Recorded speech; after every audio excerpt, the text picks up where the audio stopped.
سبحان الذي يسرى بعبده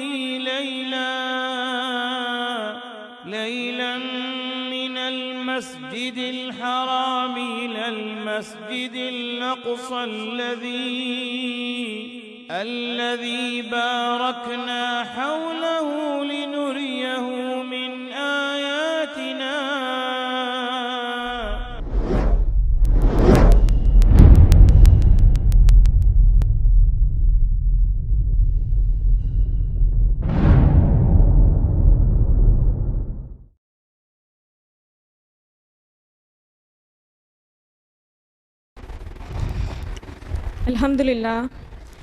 الحمدللہ رب العالمین والصلاۃ والسلام علی رسولہ الکریم وعلی آلہ واصحابہ اجمعین، اما بعد.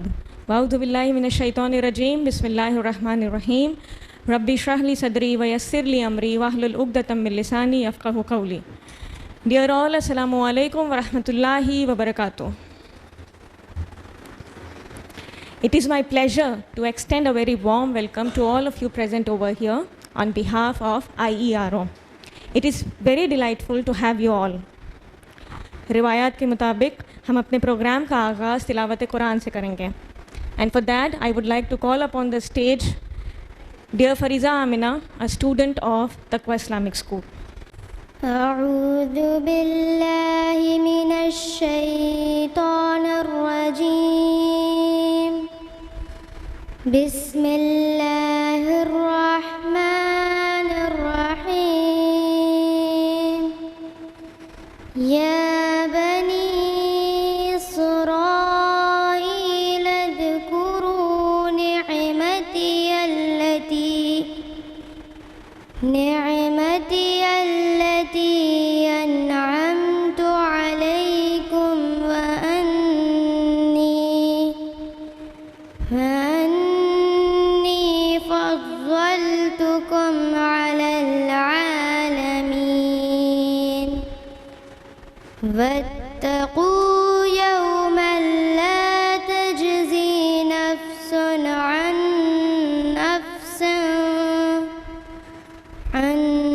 نفس شيئا ولا يقبل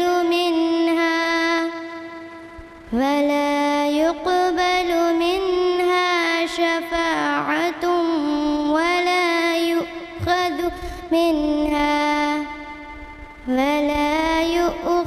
منها عدل ولهم ينصرون. وإذ نجيناكم من آل فرعون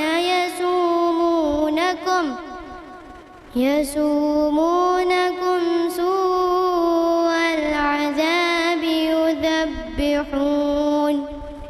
يذبحون أبناءكم ويستحيون نساءكم وفي ذلكم بلاء من ربكم عظيم.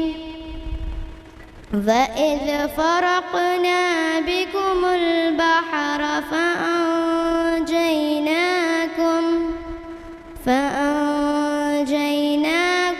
وأغرقنا آل فرعون وأنتم تنظرون. جزاکم اللہ خیرا والسلام علیکم ورحمۃ اللہ وبرکاتہ. جزاک اللہ خیرہ ڈیئر فریضہ. ابھی جو آپ نے آیات سماعت فرمائی ہیں وہ ہے سورہ بقرہ، سورہ نمبر 2، آیت نمبر 47 to 50، جس کا اردو ترجمہ ہے: اے بنی اسرائیل، یاد کرو میری اس نعمت کو جس سے میں نے تمہیں نوازا تھا، اور اس بات کو کہ میں نے تمہیں دنیا کی ساری قوموں پر فضیلت عطا کی تھی. اور ڈرو اس وقت سے جب کوئی کسی کے ذرا کام نہ آئے گا، نہ کسی کی طرف سے سفارش قبول ہوگی، نہ کسی کو فدیہ لے کر چھوڑا جائے گا، اور نہ مجرموں کو کہیں سے مدد مل سکے گی. یاد کرو وہ وقت جب ہم نے تم کو فرعونیوں کی غلامی سے نجات بخشی انہوں نے تمہیں سخت عذاب میں مبتلا کر رکھا تھا، تمہارے بیٹوں کو ذبح کرتے تھے اور تمہاری بیٹیوں کو زندہ رہنے دیتے تھے، اور اس حالات میں تمہارے رب کی طرف سے بڑی آزمائش تھی۔ یاد کرو وہ وقت جب ہم نے سمندر پھاڑ کر تمہارے لیے راستہ بنایا، پھر اس میں سے تمہیں بخیریت گزروا دیا، پھر وہاں تمہاری آنکھوں کے سامنے فرعونیوں کو غرقاب کیا۔ تو یہ تھا ان آیات کا ترجمہ۔ اللہ قرآن کے نور کے ذریعے ہمارے دلوں کو منور کر دیں اور ہمیں توفیق دے کہ ہمیں اسے اپنی زندگی میں اتار لیں۔ اللہ سے دعا ہے کہ قرآن ہمارے شفاعت کا ذریعہ بن جائے انشاءاللہ۔ قرآن ہمارے سامنے ٹائم لیس گائیڈنس کے فارم میں موجود ہے، اور ہم ہیں کہ اس کے میسج سے منہ موڑے ہوئے ہیں۔ ہمارے اوپر فرض ہے کہ ہم اللہ کی طرف سے آنے والی اس مکمل ہدایت کو اخذ کریں اور اپنی تمام زندگی قرآن کی رہنمائی میں گزار کر اللہ کی خاص بندیاں بن جائیں، اور اللہ کے رسول صلی اللہ علیہ وسلم کے فٹ سٹیپس کو فالو کرتے ہوئے اسے دوسروں تک بھی پہنچائیں۔